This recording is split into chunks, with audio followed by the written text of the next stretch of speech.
Boa noite! Pentear o cabelo aqui. Caros ouvintes, estamos começando nesta sexta-feira, dia 12 de setembro de 2025. Em nome do Pai, do Filho e do Espírito Santo, programa Kairos Tempo de Graça, de número 922. Eu sou Paulo Miziara e ficaremos juntos até as 9h30 da noite, nos 1.600 kHz AM da Rádio 9 de Julho. Nos trabalhos técnicos, o meu amigo Michel Silva, na gravação do programa, grande Michel, o São Paulino Michel, olha aí, o monstro Michel Silva. Na parte técnica da rádio também, quero agradecer os trabalhos da Kátia Madeiric, da Gláucia. Então, é importante que uma equipe funcione, né? É legal, agradeço demais a força aí que o povo da Rádio 9 de Julho nos dá. Quero agradecer demais a Paróquia Nossa Senhora do Brasil por manter esse nosso programa no ar. E quero agradecer a você de uma forma muito, muito, muito especial. Você que continua com a gente, você que está com a gente, principalmente agora, nesse novo horário, né? Das 8h05 da noite até as 9h30. Vamos relembrar? O programa ali passa pela rádio 9 de julho, 8h05 da noite, mais ou menos, começa o programa e vai até as 9h30. Esse mesmo programa também vai pelo YouTube da Rádio 9 de Julho. Se você não consegue sintonizar ou não conseguiu sintonizar a Rádio 9 de Julho neste horário, por algum motivo, por algum problema, você pode ouvir o programa pelo YouTube da rádio. Basta você entrar na página da rádio, acessar a página da rádio, entrar no YouTube da rádio e você vai escutar o programa Kairos Tempo de Graça, de número 922.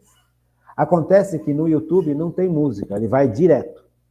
Na rádio vai ter intervalo e vai ter música. Então, é importante que você saiba que é o mesmo programa, só que na rádio é vinculado com música e na internet, pelo YouTube da internet, não pode pôr essas músicas que nós colocamos no rádio. Antigamente o programa também ia pelo Facebook, mas atualmente nós não estamos conseguindo colocar esse programa no Facebook. Ainda estamos tentando resolver essa situação para ver se a gente consegue vincular também o programa Kairos Tempo de Graça neste horário novo pelo Facebook. Caso você tenha alguma dúvida, caso você tenha alguma pergunta, caso você queira fazer alguma crítica, uma crítica construtiva sempre é bom, você pode ligar para o Zap da Rádio 9 de Julho, 3932-1600, 3932-1600, e gravar a sua mensagem, gravar o seu pedido, gravar a sua dúvida, gravar a sua crítica. Lembre-se que para poder isso gravado ser colocado no ar, né, para que as pessoas possam escutar o que você deixou gravado, sabe, faça com educação, com gentileza, porque senão a gente não pode vincular no ar o que foi gravado, tá bom? Então, conto demais com o carinho de vocês, conto demais com a participação de vocês, a intercessão de vocês, o amor que vocês têm por esse programa. Já ficou muito claro para muita gente, para o coração de todos nós, né? Quero agradecer muito, muito, muito, muito, muito do fundo do meu coração. Então vamos lá, vamos continuar. Estamos estudando, fazendo esse resumo sobre esses pontos tão importantes que a igreja nos ensina, que é Deus Pai, Deus Filho e Deus Espírito Santo. Estamos colocando o foco na terceira pessoa da Trindade, que é Deus e Espírito Santo. Na aula passada, nós vimos essa realidade de que quem sustentou no sofrimento e na vida, dificuldades de vida, as dificuldades da existência, tanto da Virgem Maria quanto de Jesus Cristo, foi o Espírito Santo. Isso é muito importante. Acho que essa última aula foi uma aula muito linda. Gostaria que, se você não escutou essa última aula, é só entrar no YouTube da rádio que você vai encontrar essa aula gravada. Já está lá. Então, a aula de ontem é uma aula importante, viu, gente? É uma aula que deve ser bem ouvida, bem rezada, e ter muita gratidão a Deus por Ele nos permitir saber essas coisas, conhecer essas coisas, ensinar essas realidades e pôr isso em prática. Quantos de nós passamos por tantas dificuldades, né, na vida? e nos sentimos sozinhos, nos sentimos desamparados, nos sentimos muitas vezes abandonados, né? Isso é muito triste, isso é muito triste. Então, é muito triste porque não é verdade. Deus está conosco. Da mesma forma que o Espírito Santo sustentou a Virgem Maria e o menino Jesus, o Espírito Santo também nos sustenta. Se nós recebemos o nosso batismo sacramental na igreja, se nós recebemos o crisma, o sacramento do crisma na igreja, nós temos a ação do Espírito Santo dentro de nós. Então, quando nós estamos diante da vida, nós não estamos sozinhos. Jesus, Deus Pai, Deus Filho, Deus Espírito Santo vivem dentro de nós. A Trindade Santa está dentro da nossa alma, agindo. O Espírito Santo está iluminando a minha inteligência, está iluminando a minha compreensão das coisas e me dá forças para superar e suplantar todas as dificuldades que a vida nos apresenta. Por isso que foi importante a aula de ontem. Veja, Santíssimo, Jesus é Santíssimo. E ele teve que enfrentar terríveis dificuldades como homem, e ele foi sustentado pelo poder do Espírito Santo. A Virgem Maria é uma criatura, ela não é Deus, ela é uma criatura. Mas ela, como mãe de Deus, Theotokos, como mãe da igreja, como nossa mãe, ela teve que enfrentar coisas terríveis nesse mundo. E ela só conseguiu suportar todas as dificuldades que a vida lhe apresentou, porque ela estava repleta do Espírito Santo. Então, isso para a gente é uma grande lição.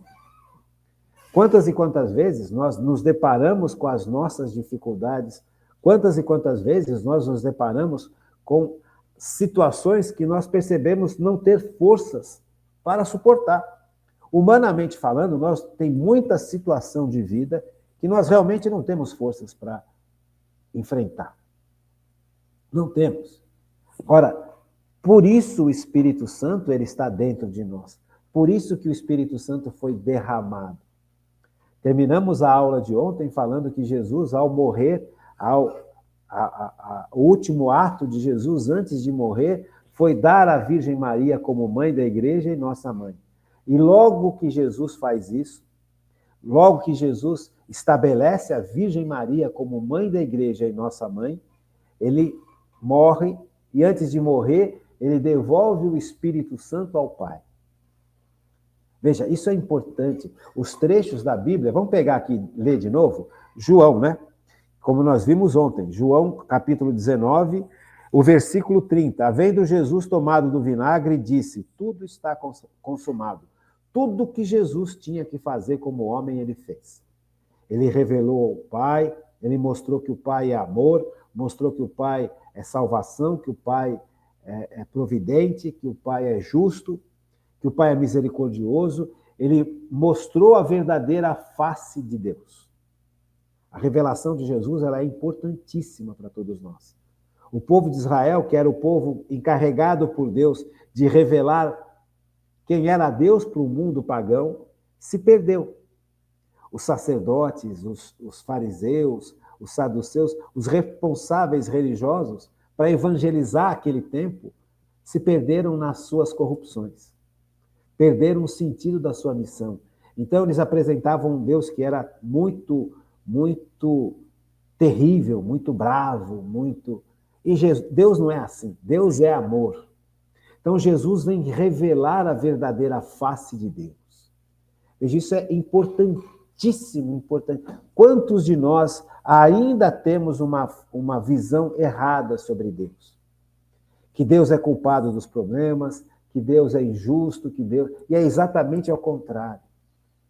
Deus é puro poder, ele é onipotente, ele pode tudo, mas Deus é puro amor. Veja, ao mesmo tempo que ele é poder, ele é amor. Ao mesmo tempo que ele é autoridade, ele é justiça. Ao mesmo tempo que ele é pai, ele é misericordioso. Então nós estamos diante da face verdadeira de Deus que Cristo revelou. Então a revelação que Cristo nos faz de Deus Pai é essencial para a gente. Infelizmente, muitos de nós culpamos Deus de coisas que Deus não tem culpa nenhuma. Quantas pessoas associam a Deus Pai, por exemplo, os erros que os nossos pais da terra cometeram. Veja, só um exemplo, só para a gente se colocar no tempo e no espaço. Quando eu preciso olhar para Deus, eu não posso olhar como referência, usar como referência o meu pai da terra. O meu pai da terra pode ter sido um pai muito bom, um homem muito bom. Mas mesmo os homens bons erram. Mesmo os homens bons cometem equívocos, excessos. Veja, qual pai não errou diante da criação do seu filho? Todos os pais, todos, por melhor que eles sejam, eles vão cometer algum erro em relação à criação dos seus filhos. Não tem como, porque o ser humano é frágil. O ser humano está sujeito a equívocos. Infelizmente, o pecado original fragilizou a nossa humanidade. A nossa humanidade não foi criada frágil desse jeito, mas o pecado fragilizou. Uma das consequências do pecado foi fragilizar a nossa humanidade. Tanto é que nós temos uma tendência muito grande de pecar. Nós temos uma tendência muito grande de aceitar as coisas da carne.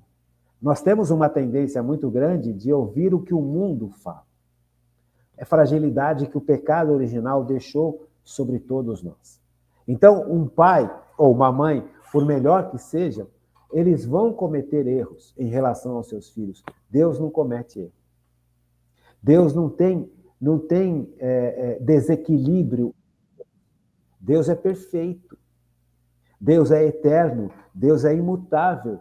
Deus é puro amor. E o amor de Deus, muitas vezes, corrige. Quem ama, corrige. Algumas vezes, por puro amor, o homem não corrige o seu filho, porque fica com pena, fica com dó. A mãe não corrige o filho porque quer passar a mão na cabeça do filho para proteger o filho. Veja, Deus, quando tem que corrigir, ele corrige. Corrige e corrige. Deus corrige a humanidade, gente. Deus permite que uma série de situações chegue até nós para que nós possamos compreender aonde nós estamos errando e para permitir que Deus venha dentro de nós nos corrigir dos rumos errados que nós cometemos. Deus ama de forma tão grande, tão perfeita, que ele corrige de forma adequada, na medida certa. Quantas vezes os nossos pais não nos corrigiram quando deveriam corrigir? Porque ficaram com pena. Deus não tem isso. Deus é perfeito. Deus nos quer santos. Deus nos quer equilibrados. Deus nos quer perfeitos, porque fomos feitos à imagem e semelhança de Deus, que é perfeito. Então eu não posso olhar para Deus como usando como só a base o meu pai ou a minha mãe, porque eles são humanos. Deus não é humano, Deus é puro espírito. Você compreende? Então, Jesus vem revelar essas realidades para a gente. Então, muitas vezes nós percebemos que passamos por dificuldades e ficamos bravos e ficamos revoltados, e é exatamente ao contrário. Nós não deveríamos ficar nem bravos e nem revoltados diante das dificuldades.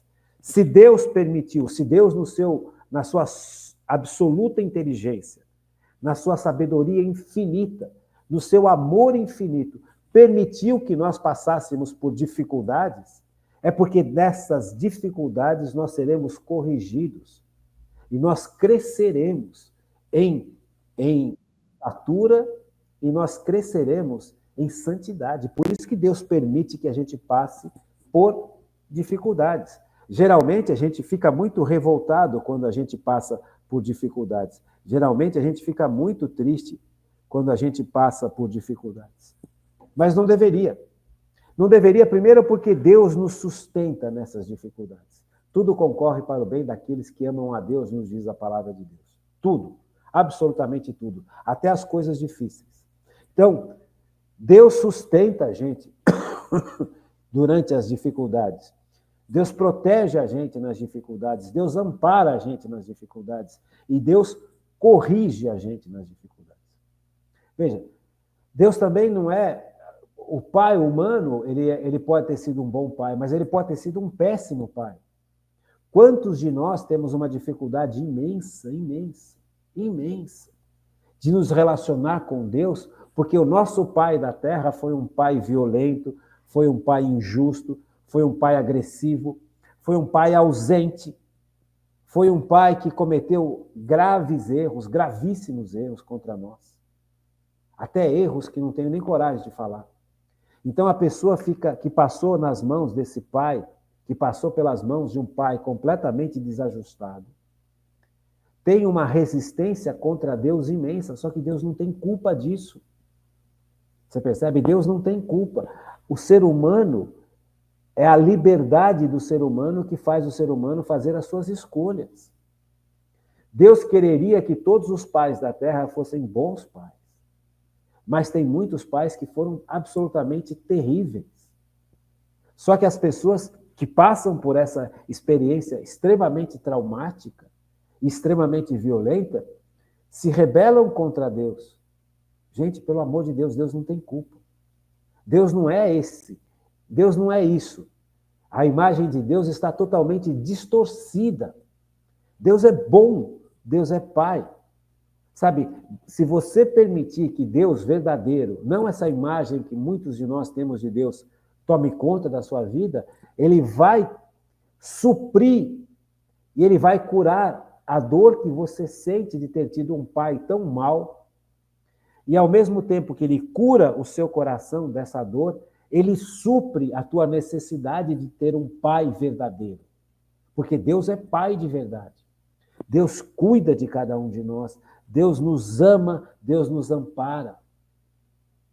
Sabe, se Deus permitiu que você passasse por essa dor, Deus não quereria que você passasse. Mas se Ele permitiu, é porque, de alguma forma, esta dor brutal que você sente agora vai ser bom para muita gente lá na frente. Veja um exemplo. Eu conheço pessoas que passaram pela droga.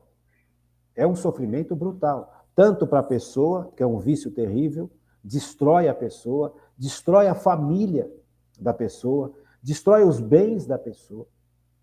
Veja, esta pessoa que passou por essa experiência brutal das drogas, se ela se recuperar, ela pode ajudar um monte de gente que está vivendo essa situação terrível. Percebe? Por isso que Deus permite que alguém passe por isso.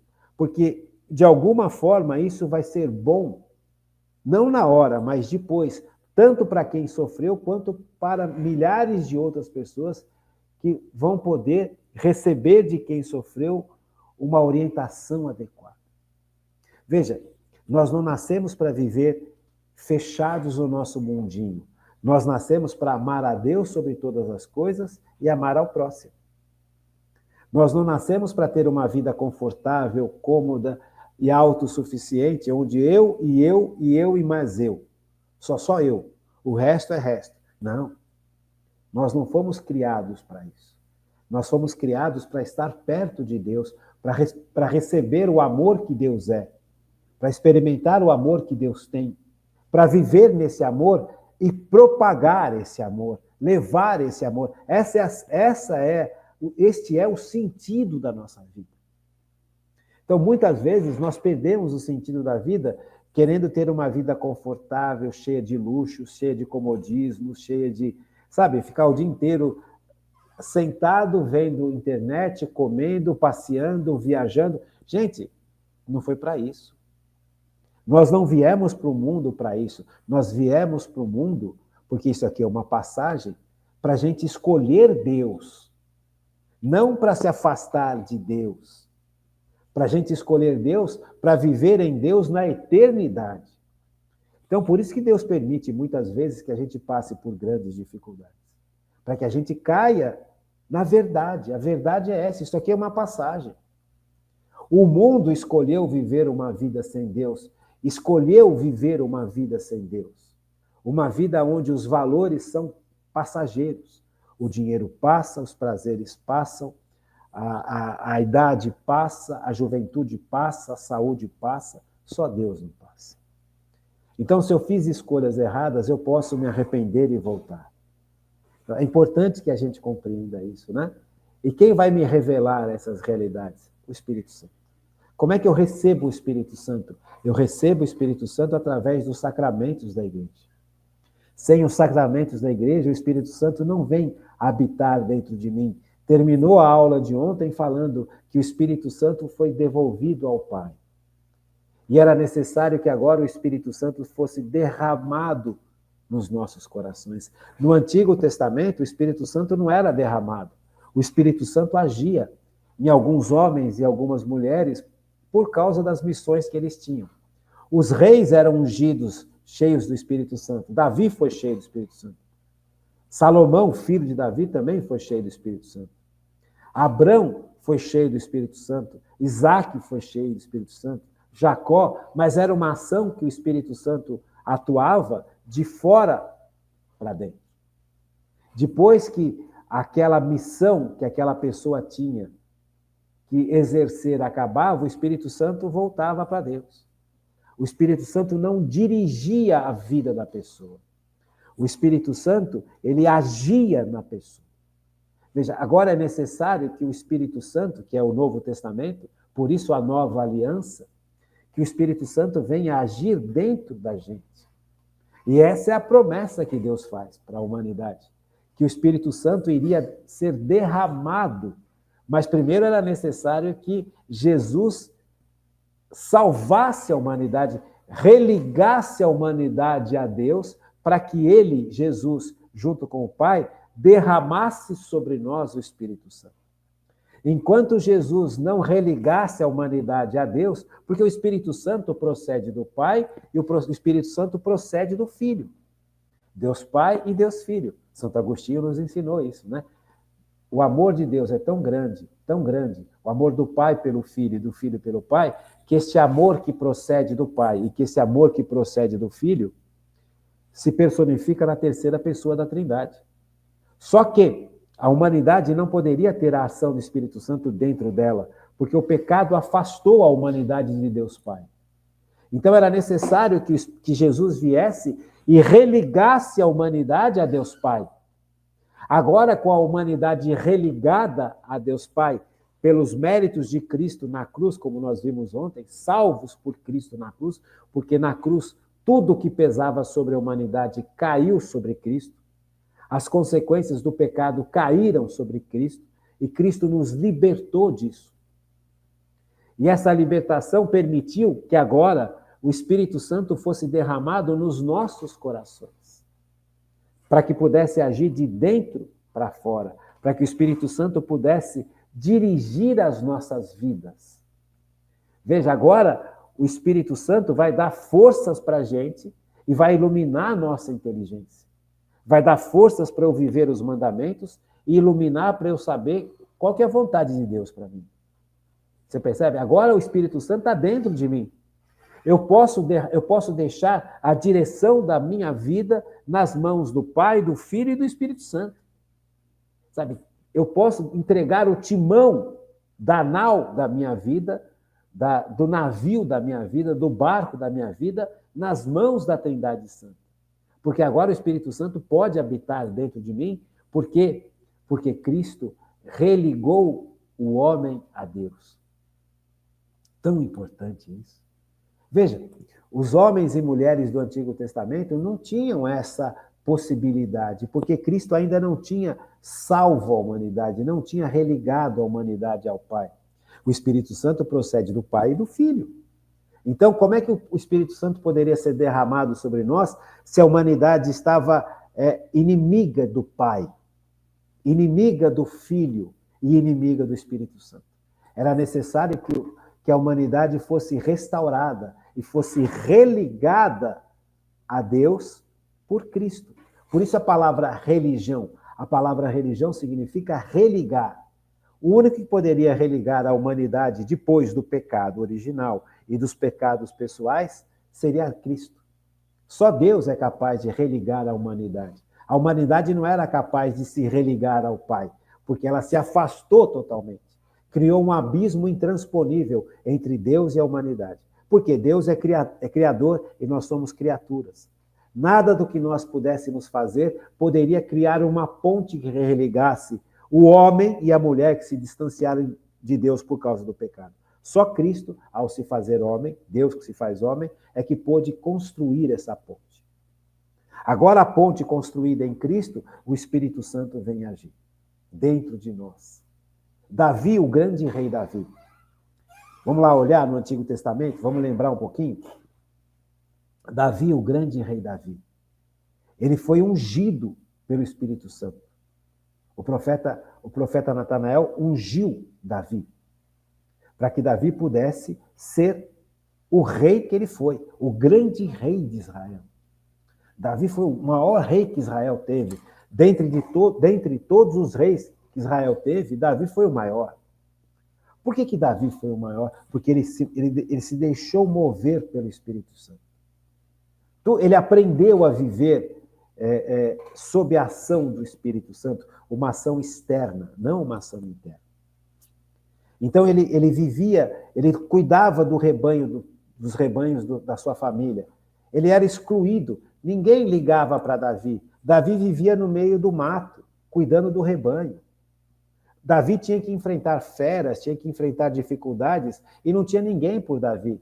A família de Davi não gostava de Davi, a gente não sabe por quê. A Bíblia não revela para a gente, nem a revelação revela para a gente, nem a tradição revela para a gente, por que o pai de Davi, Jessé era o pai de Davi, não gostava de Davi, desprezava Davi. Tanto é que Davi foi cuidar do rebanho. Quando alguém não servia para nada, ia cuidar do rebanho. Percebe? Então, a palavra de Deus revela isso. Que Jessé não gostava de Davi ou desprezava Davi, mas não fala por quê. Então Davi cresceu sozinho, abandonado, cuidando do rebanho do pai.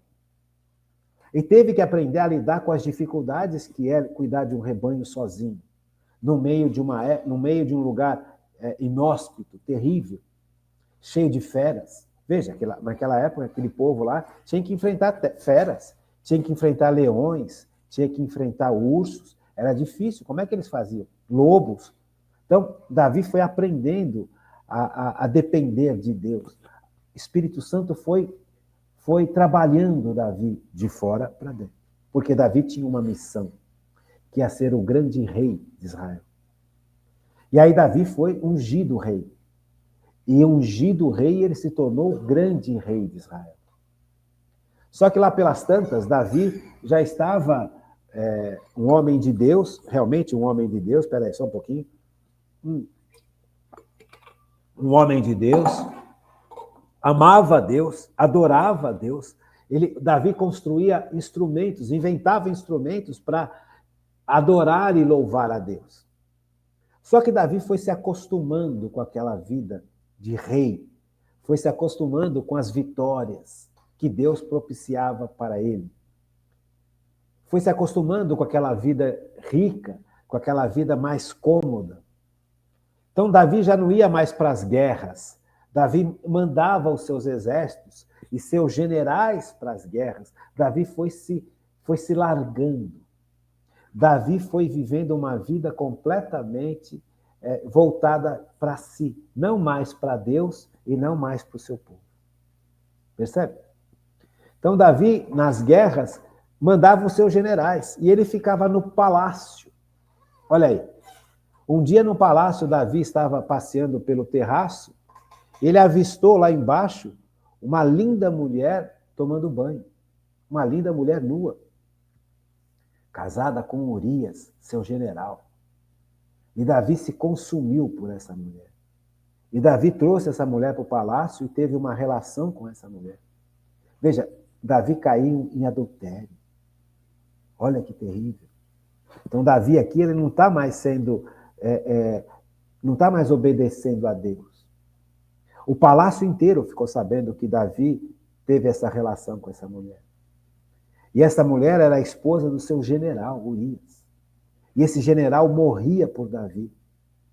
Então, Davi mandou vir o general da guerra para que passasse uma noite com a esposa dele, para que ele achasse que quando nascesse o filho, foi ele, Urias, quem engravidou a sua mulher e não Davi.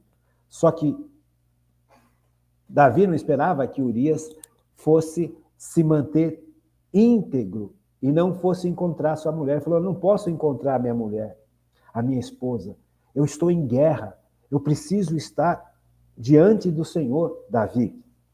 E ele ficou no palácio de Davi, se recusou a ir para o quarto com a sua esposa. que ele tinha todo o direito, inclusive, porque ele era marido.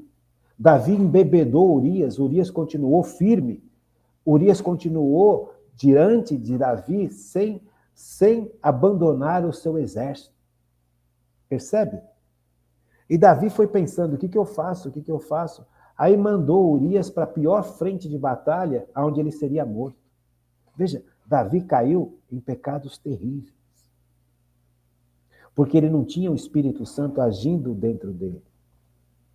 Davi caiu em pecados brutais, adultério, assassinato, traição. Percebe? Até que Davi cai em si. Davi, alertado pelo profeta, Davi cai em si e percebe o erro brutal, o pecado brutal que ele cometeu. Então, aqui você começa a compreender uma outra faceta do povo do Antigo Testamento.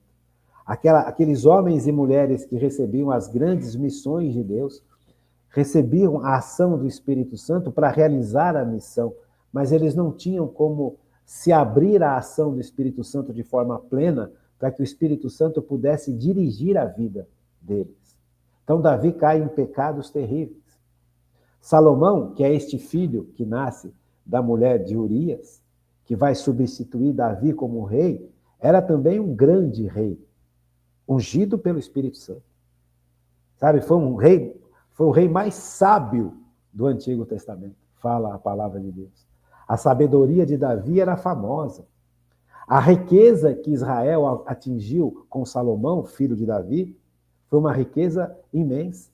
Só que Salomão também não tinha o Espírito Santo agindo dentro dele, agia de fora para dentro. Então Salomão, no final da vida de Salomão, veja que coisa terrível que Salomão faz. Ele tinha como rei feito de Israel um grande reino.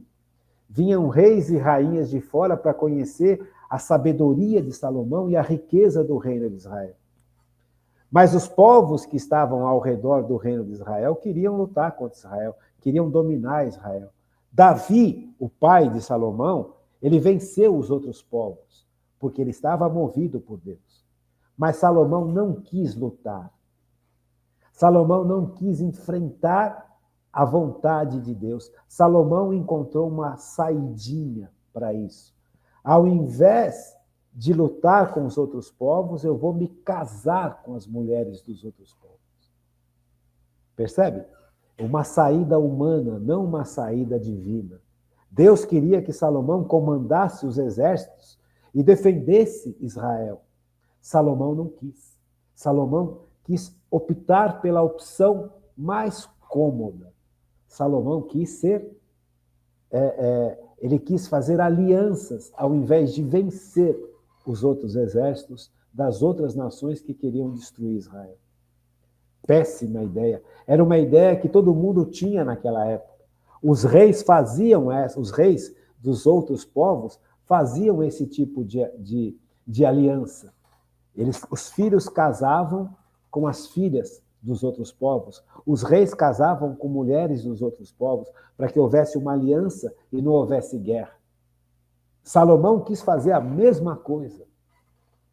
Ou seja, ele deixou de escutar Deus e passou a agir como a humanidade agia, porque era muito mais cômodo. Então Salomão casou com um monte de mulheres. Salomão tinha muitas e muitas e muitas e muitas esposas. Muitas. Mas sabe, muitas. Põe muitas nisso. Só que tem um detalhe. Cada uma dessas esposas tinha uma religião diferente. Cada uma dessas esposas adorava a falsos deuses. E cada uma dessas esposas tinha os seus sacerdotes. Então, na medida em que Salomão foi casando com essas esposas, com essas mulheres, foi entrando em Israel religiões que não eram religiões, que eram falsas religiões. Israel foi sendo, Jerusalém foi sendo onde tinha o templo que Salomão construiu, aonde tinha o templo, aonde o Deus verdadeiro era adorado por causa do povo de Israel, por causa do templo, começou a ter falsas religiões sendo adoradas também, com falsos sacerdotes que Salomão foi trazendo junto com as esposas que ele havia casado. Salomão talvez não tivesse percebido o tamanho do erro que ele cometeu. De repente, Jerusalém se tornou um lugar não só onde se cultuava o Deus verdadeiro, mas aonde a idolatria passou a dominar. Porque essas mulheres traziam os seus deuses, elas não abandonaram os seus deuses, elas não abandonaram o culto aos seus deuses. Lembra? O povo de Israel era o povo escolhido por Deus, nasceu, Deus criou este povo para si, para que este povo curasse o Antigo Testamento, os povos do Antigo Testamento, das suas idolatrias, das suas falsas adorações. Era a missão do povo de Israel era levar o Deus verdadeiro não só para Israel, mas para todos os povos pagãos que cercavam Israel. Agora, de repente, Jerusalém, aonde havia o templo do Deus verdadeiro, se tornara um lugar de idolatria, aonde falsos deuses eram adorados. Justamente aquele povo que deveria curar os outros povos dessas idolatrias se tornaram um local de idolatria porque Salomão abandonou a vontade de Deus, escolheu viver de acordo com a sua vontade no final da sua vida. Veja que terrível pecado Salomão comete. Aquele que começou o reinado dele como o mais sábio dos homens, aquele que vivia aos pés de Deus, aquele que escutava a Deus, aquele que obedecia a Deus, transformou o povo de Deus num povo idólatra. A idolatria tomou conta de Israel. Veja, um dos motivos também que levou Israel a ser dividido depois que Salomão morre e o filho de Salomão assume o reino, foi justamente o problema das idolatrias. Percebe? Então, o Espírito Santo, ele agia de fora para dentro. Agora, o Espírito Santo, em Cristo, pode agir de dentro para fora. Eu posso entregar para o Espírito Santo a direção da minha vida. Eu posso, no final da minha vida, não cometer esses erros brutais que esses grandes homens de Deus cometeram. Por quê? Porque agora o Espírito Santo age dentro de mim. Esse Espírito Santo está no comando da minha existência. Eu posso, na minha vida de oração, escutar o tempo inteiro a vontade de Deus. Olha como isso é importante, gente. Nós estávamos estudando lá no tempo antigo do Kairos, no horário antigo do Kairos, vida de oração. E nós vimos o quanto a oração é importante e obrigatória. A nossa oração pessoal não é uma opção, é uma obrigação.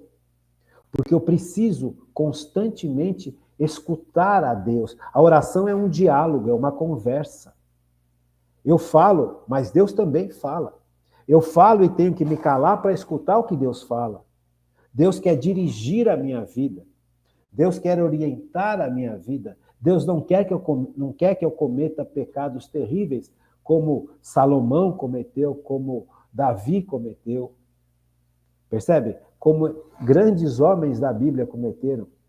Vocês já ouviram falar naquela linda história de me fugiu agora o nome na cabeça.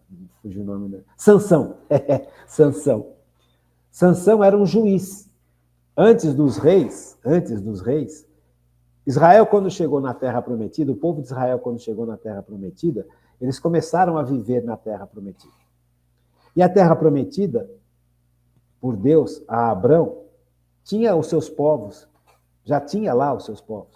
Então, Israel, quando chegou na Terra Prometida, ele teve que enfrentar aqueles povos todos pagãos. E aqueles costumes pagãos, vira e mexe, entravam no coração do povo de Israel. Então, para que o povo de Israel não se perdesse, Deus levantou, antes de levantar os reis, Deus levantou os juízes, que eram homens e mulheres ungidos pelo Espírito Santo, que orientava o povo de Israel, que ensinava o povo de Israel, que fazia com que o povo de Israel não caísse nessas tentações de adorar os falsos deuses dos pagãos que eram vizinhos de Israel. Era um perigo isso. Por que era um perigo? Porque aquele povo era um povo que dependia do que plantava para comer. do gado para tomar o seu leite, para comer sua carne. Se tivesse uma seca, se tivesse um problema maior no tempo, no clima, eles perdiam a plantação, perdiam o gado e morriam de fome. Então, para tentar garantir o sustento deles, porque eles tinham se afastado de Deus, geralmente o povo de Israel, conforme ia ficando mais rico, ia se afastando de Deus, e esquecendo que Deus é providente, que Deus cuida da gente, que Deus cuidava deles. Então, aquele povo de Israel queria se garantir, acendia uma vela para Deus e uma para o demônio. Os falsos deuses são demônios. Então, quando eles caíam em idolatria, começavam a adorar os falsos deuses para tentar garantir o sustento deles, ou seja, eles estavam dizendo que eles não acreditavam mais no poder de Deus. E já estavam em idolatria, veja, um pecado duplo. E aí Israel caía, porque Israel tinha se afastado como povo, como nação, de quem o protegia, que é o Deus verdadeiro. Você percebe? Então, para que isso não acontecesse tanto, Deus suscitou os juízes. Dentre os juízes tem Sansão. Sansão era um homem muito forte, um homem poderoso. Ele sozinho conseguia vencer exércitos com a sua força física, com a sua inteligência, porque ele era um homem iluminado pelo Espírito Santo. Então ele era um homem que tinha força e tinha inteligência que vinha do alto, para sustentar o povo dele, para proteger o povo dele. Só que Sansão tinha uma fragilidade, as mulheres. E Sansão tinha uma fragilidade imensa em relação às mulheres pagãs. Então Sansão começou a se relacionar com mulheres pagãs. E uma delas, Dalila, queria saber de onde vinha a força de Sansão. De onde vinha aquele poder, aquele homem sozinho protegia Israel, amparava Israel, lutava por Israel, vencia exércitos. Então os pagãos todos conheciam Sansão e queriam vencer Sansão. Ninguém conseguia vencer Sansão, só Dalila, uma mulher pagã, que se aproximou de Sansão e acabou descobrindo que a força de Sansão estava nos cabelos dele. Veja, o cabelo protegia a cabeça. É um sinal de pertença a Deus. Então, Dalila descobriu que cortando os cabelos de Sansão, Sansão perderia o poder. E como é que Sansão foi vencido? Sansão não foi vencido por exércitos, foi vencido pelo pecado. Foi vencido pela fragilidade que ele tinha em relação às mulheres pagãs. Uma mulher venceu facilmente Sansão. Percebe? Por quê? Porque Sansão não se movia plenamente pelo Espírito Santo. Enquanto ele agia como juiz, estava sob a ação do Espírito Santo, mas a sua vida particular, a sua vida pessoal estava completamente desajustada, porque ele fazia a sua vontade, não fazia a vontade de Deus. Percebe? Até que, finalmente, os cabelos de Sansão cresceram e ele estava preso no templo onde estavam reunidos todos os pagãos lá daquela época, e ele acaba destruindo o templo e matando todo mundo. Então, a história de Sansão é bonita e triste ao mesmo tempo. Por quê? Porque o Espírito Santo agia de fora, e Sansão não permitia que o Espírito Santo agisse no coração dele. Com Cristo, o Espírito Santo vem agir dentro da gente, não só fora, mas dentro da gente. E a gente precisa permitir que o Espírito Santo domine o nosso coração. Então é isso, né, gente? Não é bonito? Não é bonito a gente compreender essas diferenças? Porque o Espírito Santo é o mesmo Espírito, é a mesma terceira pessoa da Trindade. Mas é necessário que a gente permita o Espírito Santo agir dentro de nós. Veja, Jesus Cristo na cruz, ele morre. Jesus Cristo na cruz, ele morre. Jesus morre, literalmente. Jesus morreu. Isso é super importante que a gente entenda. Jesus morreu. Não é que Jesus fingiu que morreu. Jesus morreu. Só que Jesus não ficou na morte. Jesus ressuscitou. Veja, então é importante que a gente saiba disso. Jesus ressuscitou. A morte não venceu Jesus. Veja o que a palavra de Deus fala para a gente. Romanos 8, 11. Se o Espírito daquele que ressuscitou Jesus dos mortos habita em vós, ele que ressuscitou Jesus Cristo dos mortos, também dará vida aos vossos corpos mortais pelo seu Espírito que habita em vós. Veja, esse é um dos trechos, este é um dos trechos mais importantes nesse nosso estudo que estamos fazendo. Então, se eu fosse você, eu pegaria a sua Bíblia, abriria nesse trecho tão bonito de São Paulo, nessa carta de São Paulo aos Romanos, capítulo 8. Esse capítulo 8 ele é básico. E esse versículo 11 nos revela uma verdade que é absolutamente crucial na nossa existência. Esse versículo 11 do capítulo 8 da carta de São Paulo aos Romanos revela algo que é basilar na nossa existência. Veja, se o Espírito daquele que ressuscitou Jesus dos mortos habita em vós, ele, o Espírito, que ressuscitou Jesus dos mortos, Jesus Cristo dos mortos, também dará vida aos vossos corpos mortais pelo Espírito que habita em vós. Veja que coisa impressionante. Jesus morreu. Jesus morreu. Mas Jesus não ficou na morte. Jesus é homem. Jesus é Deus que se faz homem. E este homem, Deus, morre na cruz. Não é um fingimento, não é um faz de conta. Morreu. Mas a morte não segurou Jesus. Porque Jesus é Deus em primeiro lugar, e como homem, Jesus ressuscitou. Jesus venceu a morte. Jesus aceitou morrer para poder vencer a morte. Porque a morte era a última arma que o demônio tinha para nos aprisionar. Gente, sem Cristo, nós estávamos fadados a viver uma vida eternamente longe de Deus. Sem Cristo, sem a salvação de Cristo, a morte teria a última palavra nas nossas vidas, tanto na nossa vida física, quanto na nossa vida espiritual. A nossa alma, que nos dá vida e forma, estava condenada a viver eternamente longe de Deus por causa do pecado. Isso é morte, morte espiritual. Não que a alma fosse morrer, mas a alma, ela foi criada para nos dar vida e para estar na presença de Deus. Então, a morte, o pecado trouxe a morte para o mundo. A morte do corpo e a morte da alma, que é o princípio vital das nossas existências. É o que dá forma e vida a todos nós. Se eu tenho esta forma, é porque a minha alma, criada por Deus, me dá esta forma e me dá a vida. Quem faz o meu coração bater e o meu cérebro funcionar é a minha alma, não é o meu corpo. Percebe? Então, a alma me dá a vida e me dá a forma que eu tenho. Faz com que todos os meus órgãos funcionem. Só que essa alma, ela é espiritual. E se essa alma espiritual não estiver junta com Deus, ela vai passar a eternidade, porque ela nunca mais deixa de existir, ela vai passar a eternidade longe de Deus. Longe de Deus. Ou seja, está condenada. Então as pessoas morriam de medo da morte.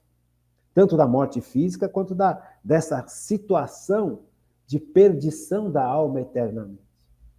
Então Jesus, ele aceita passar pela morte para vencer a morte. Para que a morte não tenha a última palavra. Agora quem tem a última palavra é Jesus Cristo, que ressuscitou. A morte não conseguiu deter Jesus. Era a única pessoa no universo que a morte não conseguiria deter é Deus. A morte, porque Deus é vida. Deus se revela ao povo de Israel na sarça ardente para Moisés como eu sou aquele que sou. Eu sou aquele que é, aquele que existe, aquele que dá vida. Então, Jesus aceita, Deus se faz homem, aceita passar pela morte para vencer a morte. E como homem, quem fez Jesus vencer a morte foi o Espírito Santo. Como Deus, ele vence a morte por ser Deus. Mas como homem, ele vence a morte pelo poder do Espírito Santo. Olha que coisa impressionante. Olha que coisa, assim, avassaladora, gente. Nós temos dentro de nós o poder de Cristo, este poder que fez Cristo vencer a morte. Nós temos dentro de nós o poder de Cristo, que fez Cristo realizar milagres. Nós temos o poder de Cristo dentro de nós, esse poder que Cristo usou para ensinar, para curar, para salvar. Este poder está dentro da gente. Este poder que fez com que o corpo de Cristo ressuscitasse. Você percebe? Que a alma de Cristo não fosse tocada pela morte, pela destruição ou pela ausência de Deus. É impossível isso, porque Deus é Deus. Então, olha o que Romanos, olha o que São Paulo nos fala. Veja o salto quântico que é você estar na presença de Cristo. Se o Espírito daquele que ressuscitou Jesus dos mortos habita em vós, ele, o Espírito Santo que ressuscitou Jesus dos mortos, Jesus Cristo dos mortos, o corpo de Cristo ressuscitou. O corpo de Cristo padeceu. O corpo de Cristo sofreu na cruz. O corpo de Cristo recebeu uma coroa de espinhos, recebeu uma flagelação com chicotes, recebeu pancada, recebeu toda violência humana. O corpo de Cristo foi dilacerado, foi destruído. O corpo de Cristo conheceu a morte e o corpo de Cristo ressuscitou. Que coisa, hein? Ele que ressuscitou Jesus Cristo dos mortos, também dará vida aos vossos corpos mortais pelo Espírito, pelo seu Espírito que habita em vós. Percebe? Então, eu vou, em Cristo, no poder do Espírito Santo, ressuscitar. A morte nunca mais vai ter a última palavra em relação ao meu corpo e à minha alma. Assim como em Cristo. Porque é o Espírito Santo quem dá forças ao meu corpo para superar a morte. Veja, o que é a morte? A morte é a separação do corpo, que é material, e da alma, que é imaterial. A nossa alma, ela é diferente da alma dos bichinhos. A nossa alma, ela é uma alma espiritual. Ela é imaterial e é espiritual. Ou seja, Deus vem fazer morada na nossa alma. Então, a nossa alma, como uma criação de Deus, que é espiritual, a nossa alma é espiritual. O nosso corpo é material e nossa alma é espiritual. A nossa alma dá vida ao corpo. Dá a forma ao corpo. Veja, a nossa alma, ela permite a ação de Deus direto dentro dela. Porque ela é espiritual. Deus vem habitar na nossa alma. Olha que coisa impressionante. Um bichinho, ele não tem uma alma espiritual como a nossa. Ele tem alma, mas ela não é espiritual como a nossa. O que diferencia a alma humana? A alma humana tem a capacidade de pensar, de decidir e de amar. O bichinho não tem isso. O bichinho não tem essa capacidade. O bichinho age por instinto.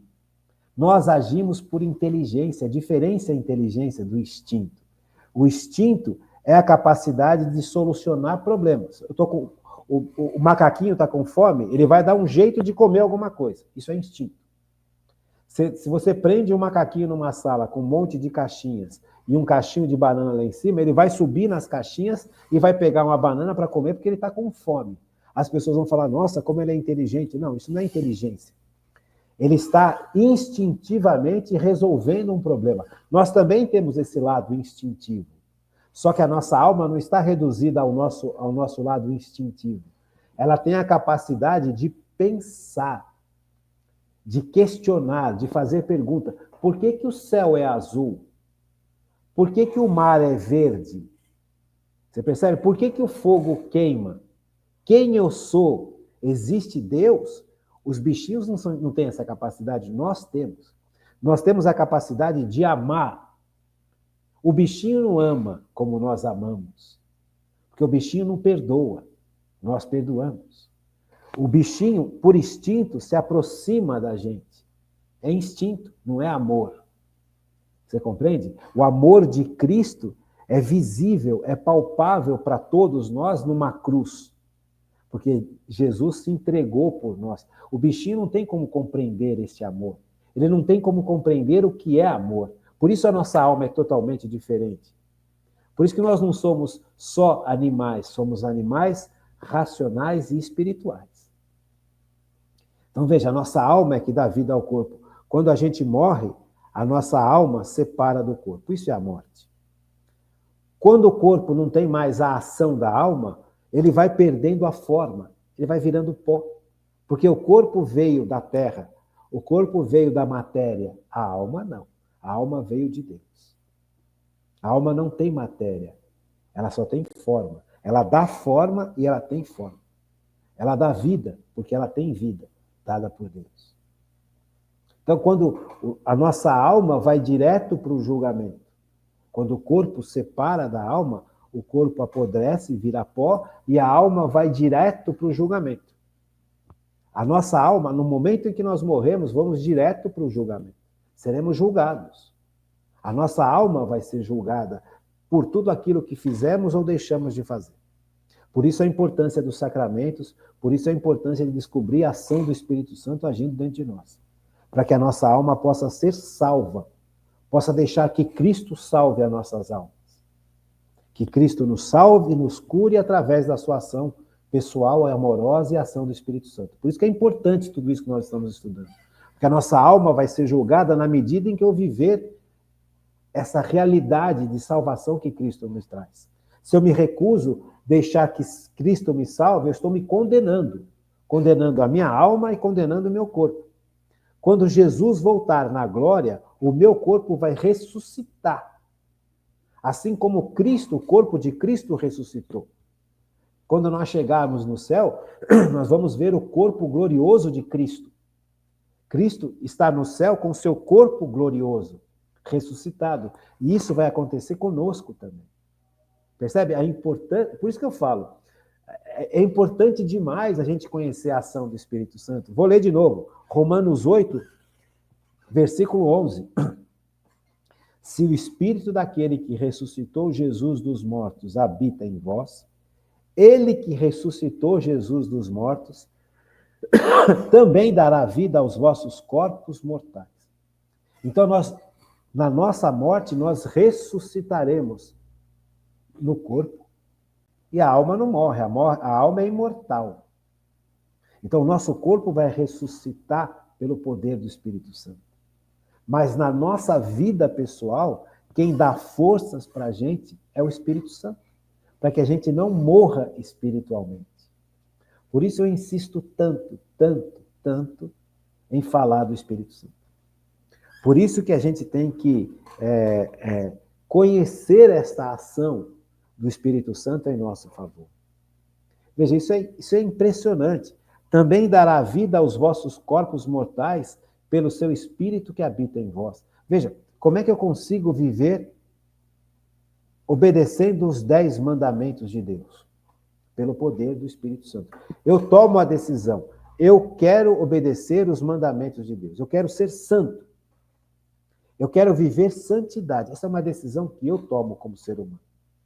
Mas eu não tenho forças de pôr essa decisão em prática o tempo inteiro. A minha boa vontade, o meu esforço tem limite. Basta você perceber quando nós queremos fazer um regime. Nós não conseguimos fazer regime o tempo inteiro. Tem horas que a gente vai fraquejar, tem horas que a gente vai cair, tem hora que a gente perde a vontade de fazer o regime. Por quê? Porque a nossa vontade é fragilizada. O pecado fragilizou a gente.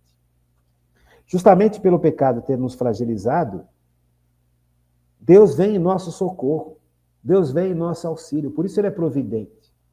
A força que nós não temos para manter a santidade, Deus nos dá pelo poder do Espírito Santo. Por isso que fala, também dará a vida aos vossos corpos mortais. Não só a vida de ressuscitado, corpo ressuscitado, mas a vida aqui. Isso é muito importante, gente. Como é que eu vou conseguir ser curado dos traumas que a vida deixou dentro de mim? Por essa força do Espírito Santo. É o Espírito Santo que, pelos méritos de Cristo, vive em mim e tem acesso ao meu coração machucado, tem acesso à minha alma que está contaminada pelo pecado. É o Espírito Santo quem vai me livrar disso tudo, quem vai me curar disso tudo. É o Espírito Santo que vai me dar forças para viver cada um dos 10 mandamentos, para entender cada um dos 10 mandamentos. Você pega o primeiro mandamento, que nós já estudamos os 10 durante meses. Não sei se você lembra. Então, espera um pouquinho só. Você pega o primeiro mandamento. Amar a Deus sobre todas as coisas. Veja, humanamente falando, isso é dificílimo. Porque a nossa fragilidade nos leva a querer nos colocar em primeiro lugar. Não Deus.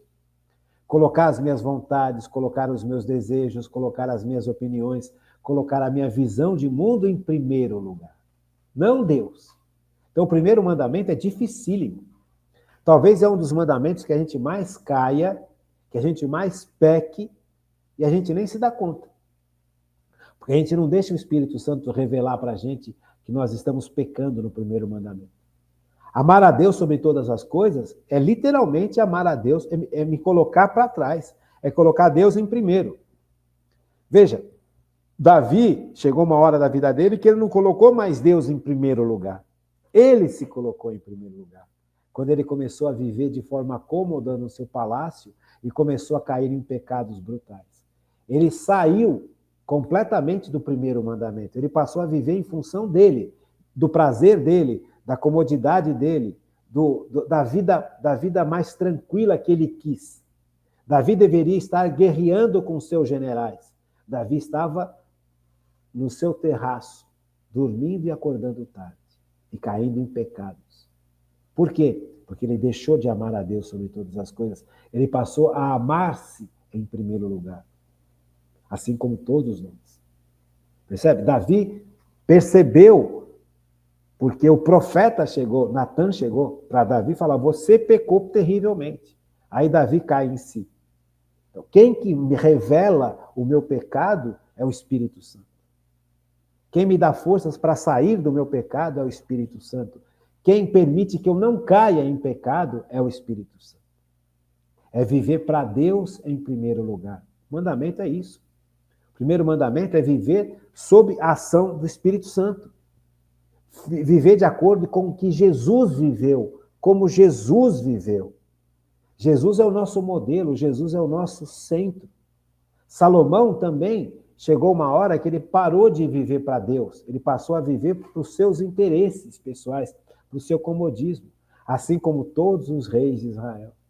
Uns mais e outros menos, mas todos perderam, porque eles não permitiram que o Espírito Santo mostrasse para eles o que é amar a Deus sobre todas as coisas o tempo inteiro.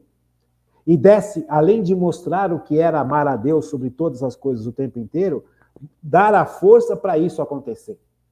Não adianta eu mostrar o caminho é esse, o Espírito Santo me mostrar o caminho é esse, mas se o Espírito Santo não me der forças para eu trilhar esse caminho, como é que faz? Veja, vou dar um exemplo bem claro. Você está numa estrada escura, cheia de precipícios. Você não sabe o caminho, você pode cair no precipício. Então você acende o farol do carro. É a luz do Espírito Santo, ele está te mostrando o caminho. Mas se esse carro está parado, você está parado numa estrada abandonada. Então você precisa ter um motor nesse carro, um motor que funcione, um motor que faça o carro andar na trilha correta. É o poder do Espírito Santo. Deu para compreender? Então veja, como isso é sério, como isso é importante e como nós precisamos realmente muito, muito aprender a viver no poder do Espírito Santo. Tá bom? Então, eu acho que tá bom aqui, já está de bom tamanho, senão fica muita coisa, a gente acaba perdendo, né? E aí a gente vai aos poucos chegando aonde a gente tem que chegar. Quero agradecer demais, gente, o carinho de vocês, essas aulas todas. Quero desejar a vocês um bom final de semana, que vocês possam também ter uma semana maravilhosa, uma semana bonita, e que você possa fazer uma bela confissão, que você possa participar da missa aos domingos, em estado de graça, porque é um dos caminhos, o grande caminho para a gente viver na presença do Espírito Santo. Fiquem com Deus, uma boa noite e até segunda-feira, se Deus quiser.